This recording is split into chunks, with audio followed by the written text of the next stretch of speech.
So I understand that Lori's your sister, and obviously I was assigned the death investigation. I'm just trying to get, I guess, any type of insight that you might have. Yeah. There's a lot there. About maybe a year or two ago, Lori started reading some books and near-death experience books, and started saying some weird things. Yeah, I don't know if you know a lot about the LDS religion, but we're LDS, Okay. and so she started, I think, listening to podcasts and some people who were LDS and now have been excommunicated from our church. Okay. And so she started following them, and then she started saying some really weird things. And my son moved there and was living with her and Charles. Okay. And he heard some of the same weird things that I did. And so some of those things were that she, talks to Jesus in the temple, and she's married to Moroni, and she's not married to Charles anymore, and that she has a higher priesthood than the rest of us, and just some things that were alarming to me. And because I told her that I thought those were alarming, and she goes, "You think I'm crazy, don't you?" And I was like, "I don't know if you're crazy, but none of that makes any sense to me."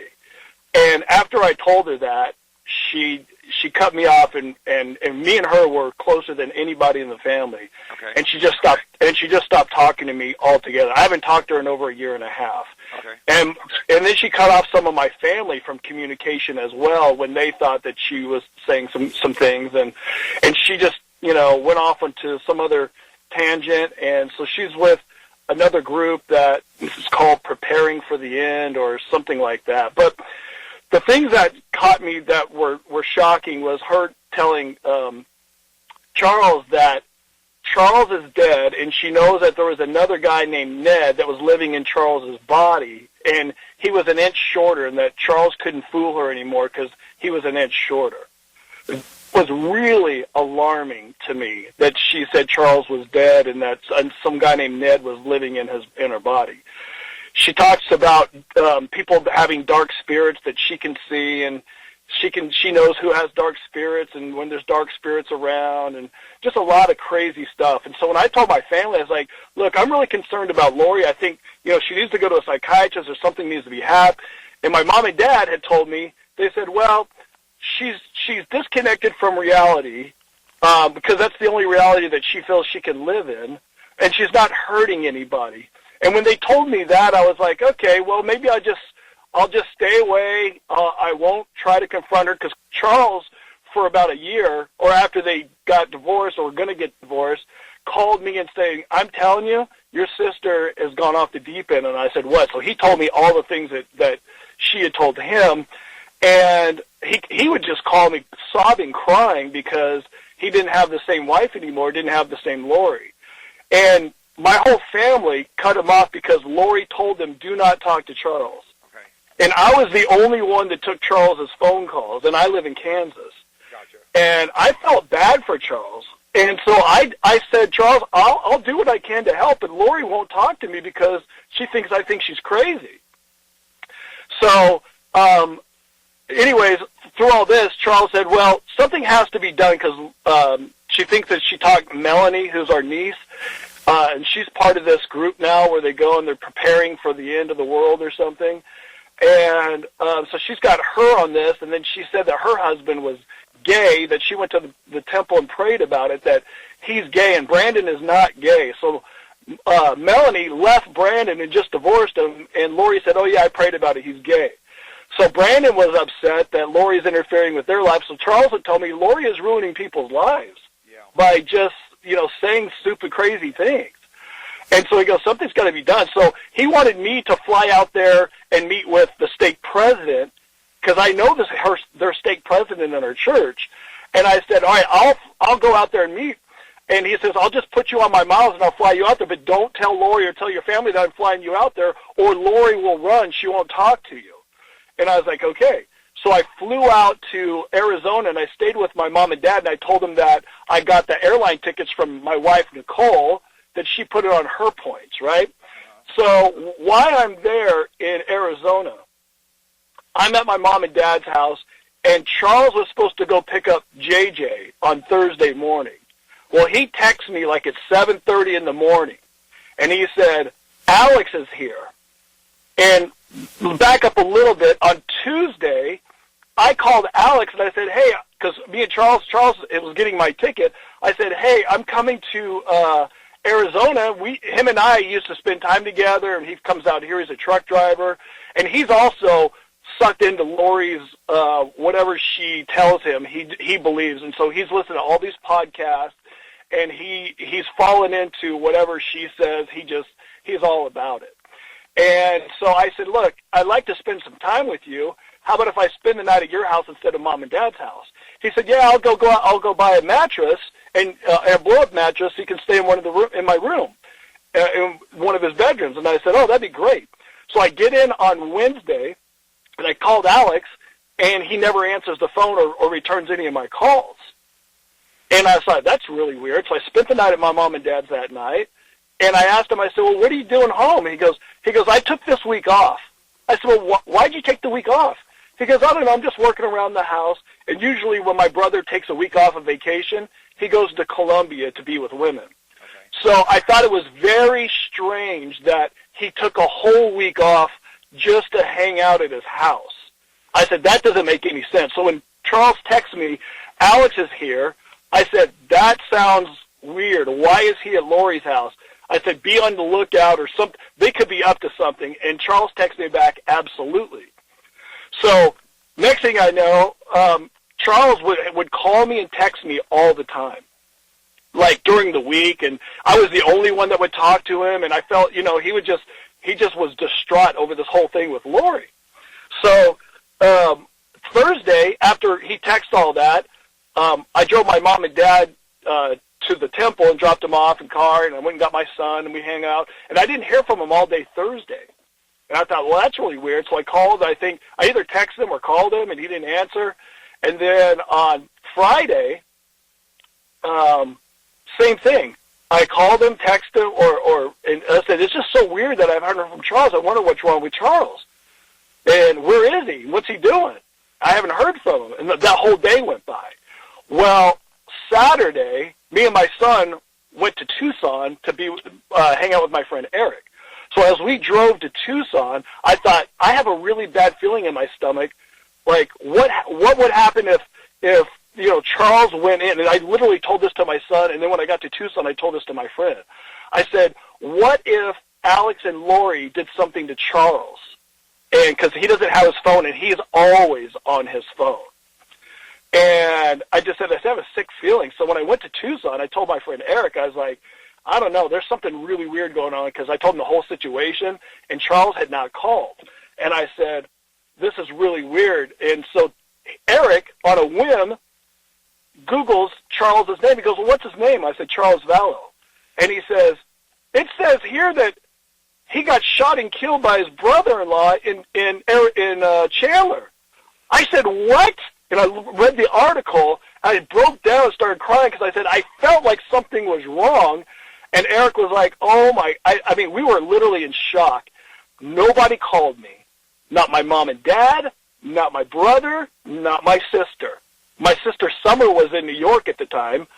So, and my son Zach was watching my sister Summer's dog. We were in charge of her house. So I drove home, and I was talking to my mom and dad when I was driving home. I was like, we got to talk. And my mom got all mad at me, and she goes, we sure do. And so when I got to my mom and dad's house, Tylee was there. And Tylee was standing at the edge of the counter, and she was quiet. And Tylee's always hugging me and saying hi to me. She looked like she did not want to say a word to me, and was just talking to my mom. And me and Zach, my son, came in and sat down, and they had a conversation between the two of them without me being able to hear what they were saying. And then my mom, Tylee and my mom. Okay. And so Tylee and my mom then, my mom walked Tylee to the end of the hallway, And Tylee left, got in her Jeep and left. And my mom came in and she goes, "How dare you not, say anything to her after what she's been through?" And then I snapped and I screamed. I said, "Charles is dead, and nobody in the family has said a word about it, and it's been 3 days." And then my mom snapped on me and said, "Get your stuff and get out." And so my mom and my mom and my dad have a great relationship. We have never fought. We've never cursed at each other. We've never had any problems. That, for like 30 minutes in their house, we screamed at each other. It just all came out. I was so mad that nobody told me that Alex shot Charles and what happened. And nobody told me anything about what happened. And so when that went down, me and Zach got our stuff, and we went over to Summer's house, and I called Summer. And I told Summer what happened. I said, "You don't know that Charles is dead?" And she goes, "No." But I knew that she did because the way that she reacted. So my mom told me on Friday when I was at their house, she said, "I know that you and Charles were texting and emailing. I saw every text and every email that you were trying to get Lori in trouble at the church." And that shocked me because I said, "Well, how could you have, if Charles got shot and the phone is there and the police got the phone, how did you have time to go through every text and every email that me and Charles had?" Which makes me believe that, in my opinion, my theory is that Lori and Alex got together, and Lori convinced Alex that Charles is not Charles anymore, that he's this guy named Ned, and that they shot him. I don't even think there was a fight or anything. I just think that because Charles texted me at 7:33 and went into the house. And then from what I read on the reports or whatever, it says that the police were called at 8 or something about him getting shot. And I thought, why would Alex be at Lori's anyways? And why would he have a gun in the house? And why wouldn't he call 911? Charles is not going to hurt anybody. He's not going to go crazy on anybody. And Alex is an expert shooter. He's got tons of guns. He goes shooting all the time. He knows how to kill somebody. And he shot 2 shots to his chest to make sure he wasn't dead. Or to make sure he was dead. And this was my theory. Yeah. And then try to cover it up by trying to do mouth-to-mouth. Who does mouth-to-mouth after someone tries to kill you and then you shoot them? I mean, there's so many things that there's so many red flags that, and I don't know if you can, there's proof of anything, but did Alex get hit with a baseball bat? He had an injury to the back of his head. Now, he alleges it was from the baseball bat. I can't prove one way or another right now whether or not it was, but he alleges that Charles hit him in the back of the head with a baseball bat. And so did he get a concussion, or did he go to the hospital? Was there stitches? There was a cut to the back of the head. He did not go to the hospital. So we brought him back here and interviewed him. And then, not having any reason, at least at the time, to hold him, released him from there. The reason that I'm positive they were able to see all of your texts and emails is because Lori had Charles's phone, and we had to get it back from her, shoot, a couple hours after she was released, so she had time to go through his phone.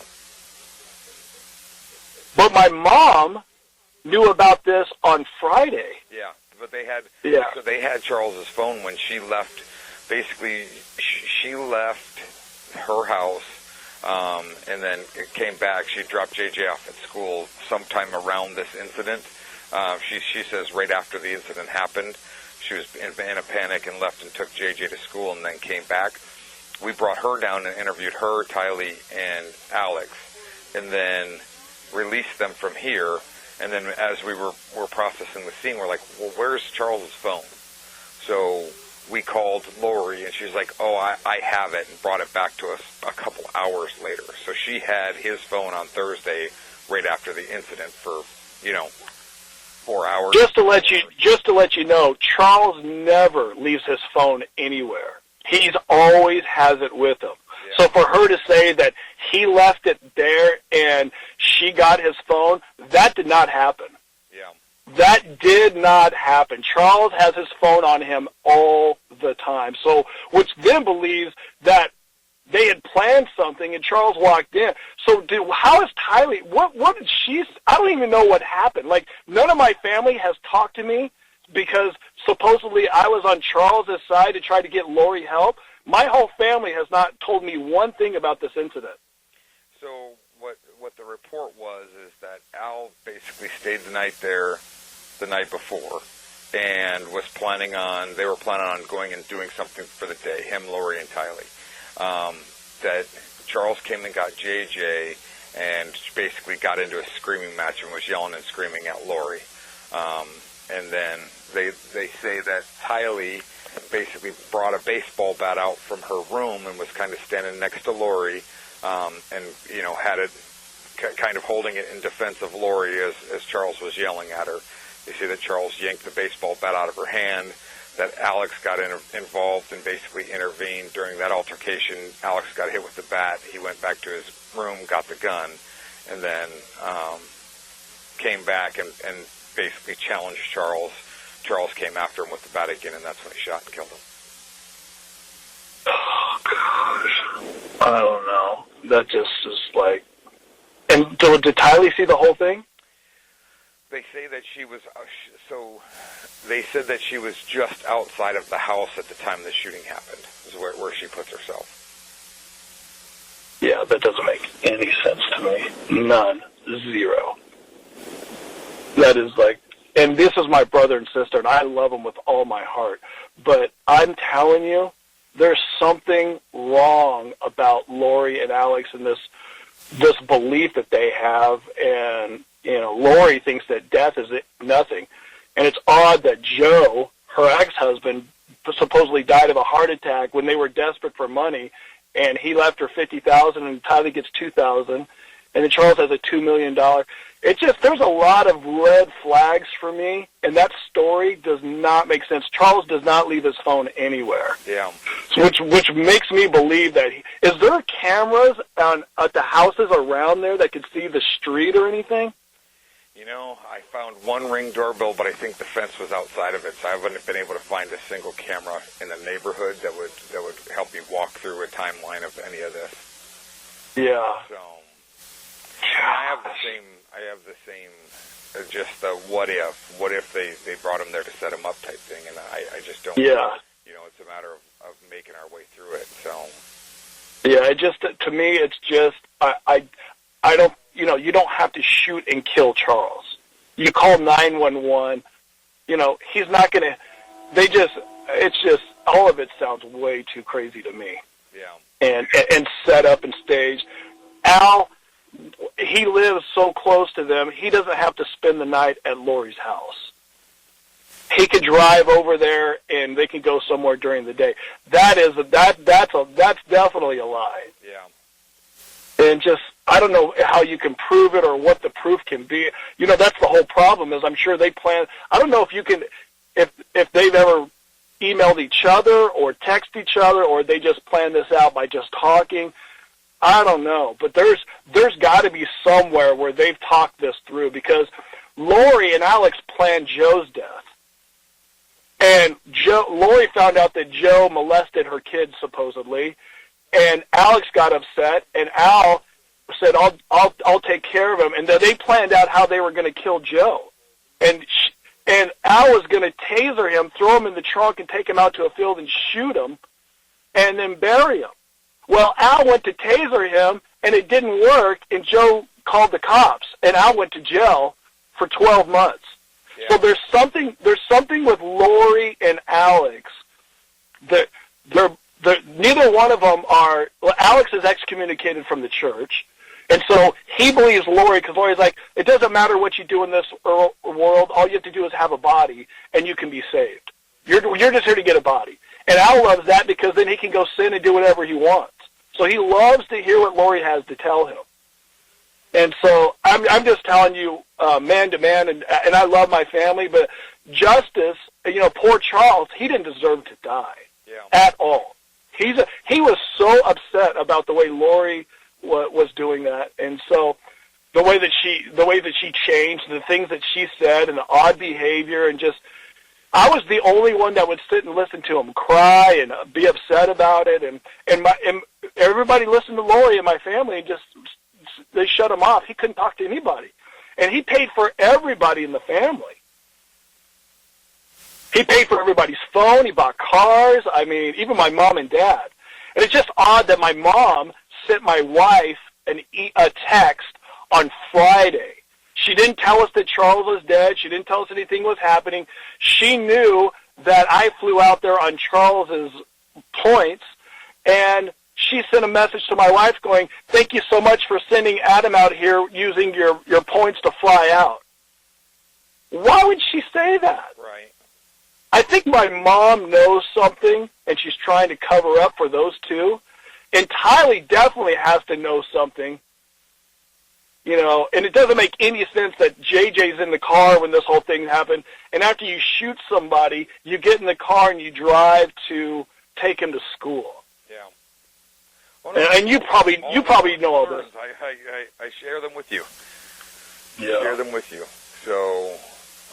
And I don't know if you've seen the emails that Charles sent, but he talks about all the crazy things that Lori has said, to him. Yeah, he got a copy of an order of protection petition that he got that outlined some of those allegations. And he went to our stake president, and there's a lot of stuff. And then I guess they had $10,000 in cash somewhere for an emergency, and Lori took $7,100 out and tried to blame Charles, and said that he took it.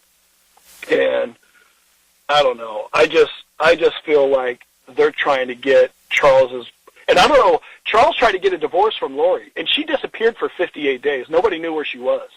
Not her family. She didn't tell anybody in her family. She didn't tell anybody. Because she didn't want Charles to actually divorce her. And I think it's because she wanted to keep that policy alive. And so all that behavior is so strange that nobody in the family, not even her daughter, knew where she was, and she was in Hawaii apparently this whole time. Yeah, and Tylee was staying with Alex at the time, right? Yeah. Yeah. So those three are thicker than thieves, but I bet you Tylee could break if you got to her. I don't know what she would say, but gosh, it's just there's something that's really wrong about that. Yeah, I like I said, I have a lot of concerns, and it's been going through. Like, I have Charles's phone now, so I've been going through the phones because he said that he was going to record his interaction with her, but there isn't a recording. So I don't know if they deleted it or if he didn't actually run the recorder. I don't know. Is there a way to get deleted messages or deleted things or no? We're able to restore some of them, but his phone, like you said, he was on it all the time. His phone's 80 gigabytes worth of data. Oh yeah. So I mean, there's just so much in there that it's mind-numbing to sit and try to go through it. And yeah. And I actually met with one of our computer forensic guys on Friday, and then ended up getting called away for something different. But me trying to see if he could find like something that I might be missing in the download of the phone and stuff. So. Yeah. Well, I know that was the thing because people weren't believing him, and Lori said that he had an affair, and so some girl called him, and I said, I want to believe Lori, and I said, well, I didn't get to talk to her, but this is what she told my mom, and I was like, well, I would like to see the receipt that supposedly he had, sex with prostitutes, and I also would like to hear from the girl that called Lori. And my mom was like, well, that's not none of your business. I said, yeah, but if you want me to believe that Charles had an affair, because Charles cried to me and swore to me that he didn't. And I believe him. And maybe he's lying, I don't know, but the way that Lori has been telling fibs and crazy things out of her mouth, I don't believe one thing that comes out of her mouth. Yeah. So, yeah, I mean, that's a situation. And so, I mean, I literally lost my family over this. My mom and dad will not talk to me. They told me to get out of their house, me and my son both, who we were like the most loved in our family by everybody. And because I have logic, normal logic, you want to be on your family's side, but when right is right, right's right, and wrong is wrong. Yeah. And for them to believe that, oh, Al's a hero, he saved Tylee. Charles would never hurt anybody like that. Yeah. Yeah, I mean, but I think, looking into it, it doesn't seem like Charles has ever had any type of violent past whatsoever. No, none. It's, to me, Lori and Alex planned this out. They knew Charles was coming to get JJ. Somehow, Tylee was in her room or somewhere, or outside or whatever. They shot him. They killed him. And I don't know if it was for money or if they thought he was that evil spirit named Ned. And Lori can't deny any of that. She said that to a lot of people. Yeah. And so, I don't know, that's what I know, and that's, I know there's a lot of red flags, and I know in court you probably can't prove things on red flags, but there's got to be something about that baseball bat. I even think that Lori hit Alex with the baseball bat after they killed Charles. Yeah, well, yeah, that possibility is definitely there. I mean, Charles, even for his age, was in great shape, and yeah. You could tell it wasn't. It didn't appear to be that type of injury of a grown man swinging a bat. Like I said, when they got back to drop off the phone, Al hadn't even gone to the hospital. He had some medical tape basically around the cut on the back of his head, and that's that. So yeah. There's a lot. I just want to make sure that you got my side, my wife's side, because she also, it just all my friend Eric that knows everybody that lives in Tucson. Everybody's gut feeling is that this was not self-protection from Al. Yeah. He shouldn't have spent the night. He shouldn't have taken that week off of work. I mean, when you think about it, it was literally planned out for this whole thing to happen. In my opinion. Yeah. No, like I said, I have the same concern. So we're still actively investigating it and okay. going through it all. And have you heard? I guess you haven't really talked to your mom and them. I don't know if Lori had us moved from that house, if she's staying at Al's house, if she's even still in the Phoenix area. I don't have any idea where she is right now. From what I heard from my mom, who talks to my uncle and aunt, that she's changed her story 3 times. And my uncle, my 2 uncles both say they know that's not the right story. Gotcha. And so my mom, and she was so distraught when I got back. Because I literally yelled, I said, Alex and Lori murdered Charles. And she looked at me and her eyes got all big, like I said something that, but that could be anything, but still, I couldn't believe it. And so the family, the cousins and the uncles and everybody, they understand the history with Lori and Alex and Lori's ex-husbands. Yeah. And so there's a whole pattern of things there. So nobody in my family believes what's happened. And I think even my dad didn't even know. My mom didn't tell my dad. Apparently Lori had a family meeting at her house on Saturday and told my mom and dad, or told my dad, because my mom already knew on Friday. Huh. And so then my dad found out about it, and then my sister Summer is like, yeah, Al's a hero, because the story that Al and Lori told the family is one thing, but I'm sure that they got that phone immediately and started, going through his phone after they shot and killed him. He didn't leave his phone. Yeah.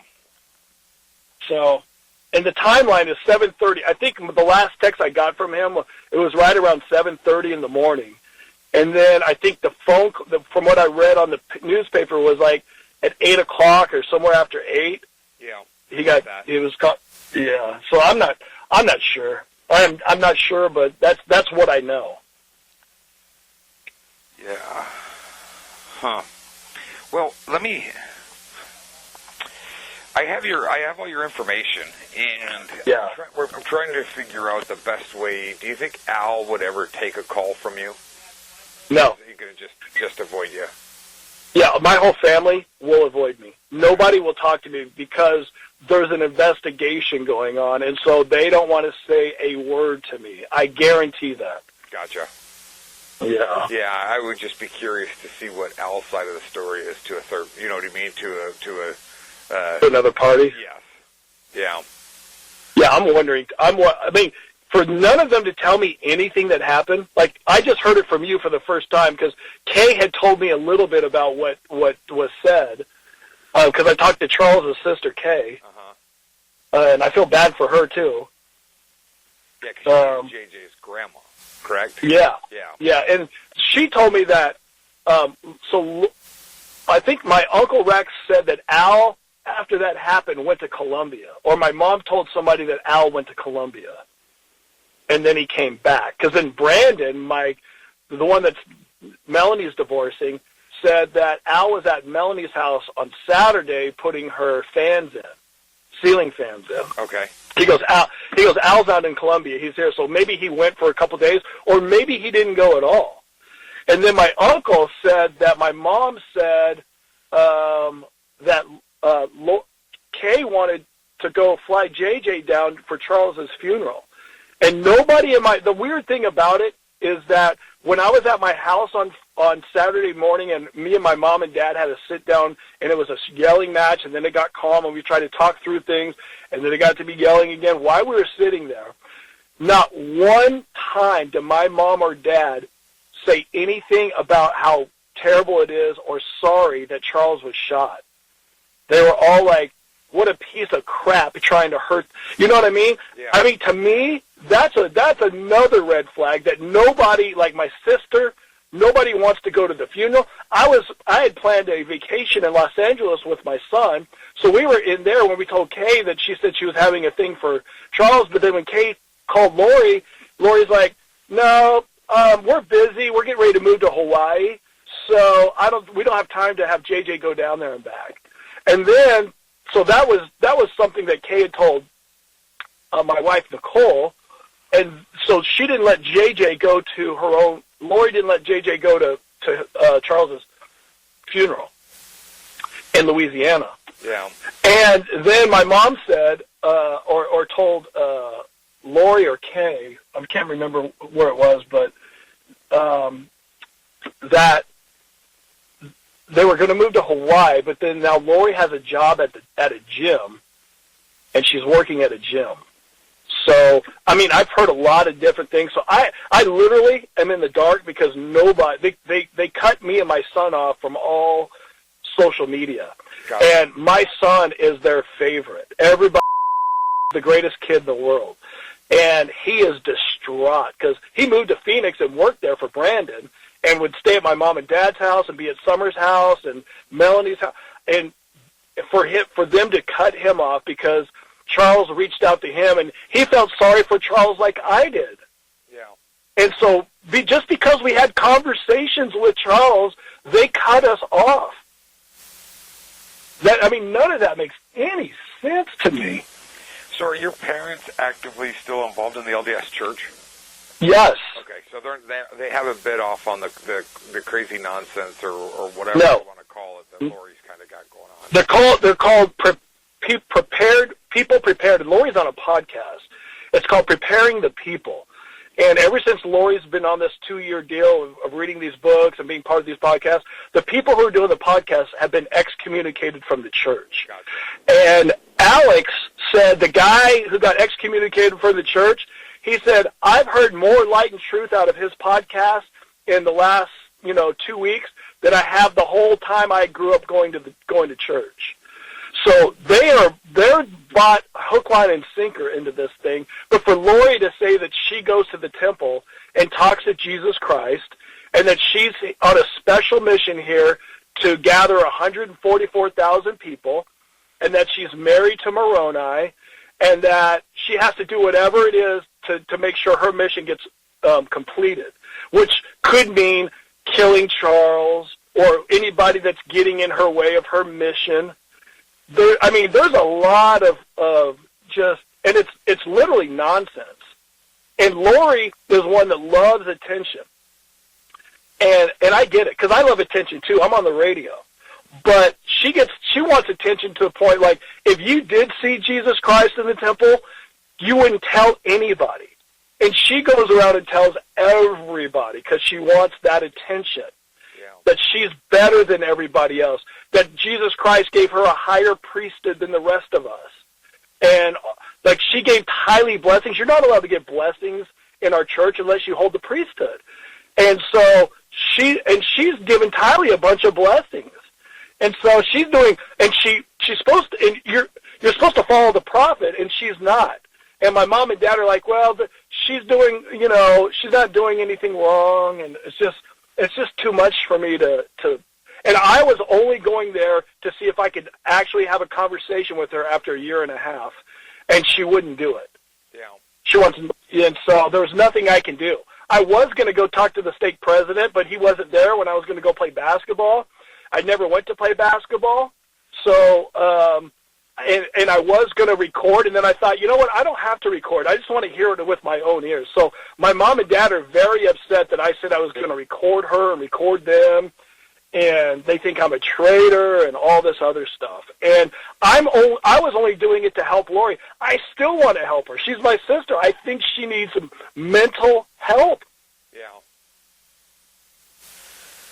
So this, and I figured it was, but all this preparing of people and all this other stuff is way outside of the LDS faith, and it seems almost cult-like. I mean, it's just bizarre. Yeah, it's very. Stuff. Yes, there's a lot of bizarre behavior, the things that they say.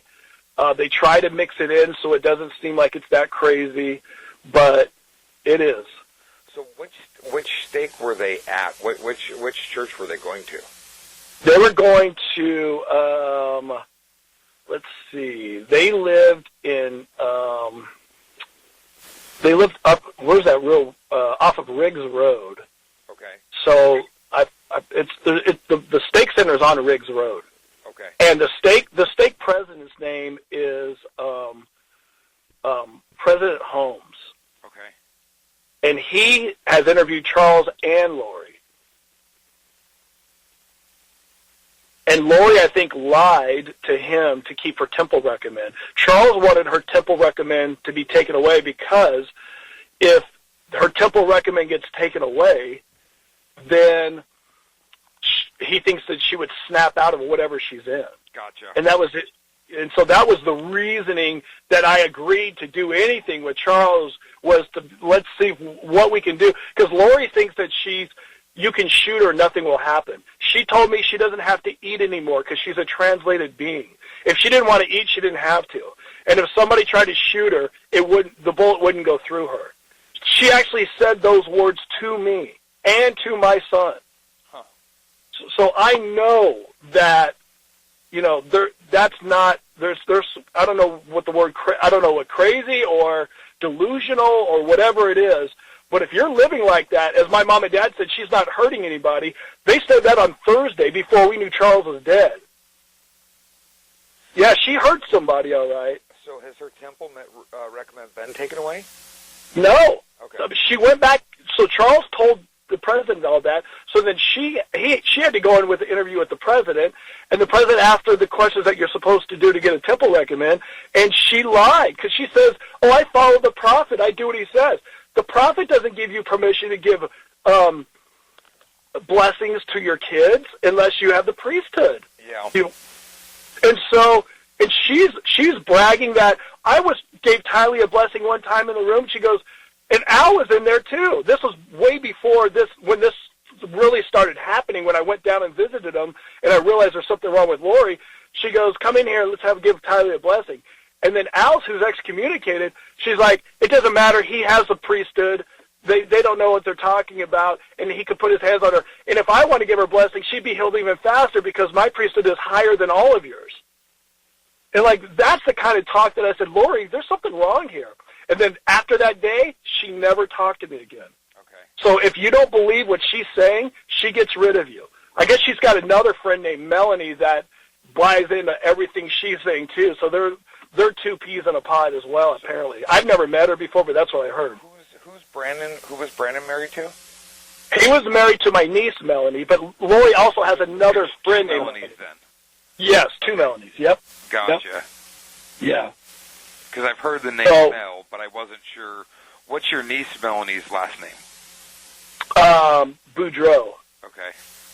Yeah, that's Brandon's wife. Okay. And then there is another Melanie. Okay, that makes sense.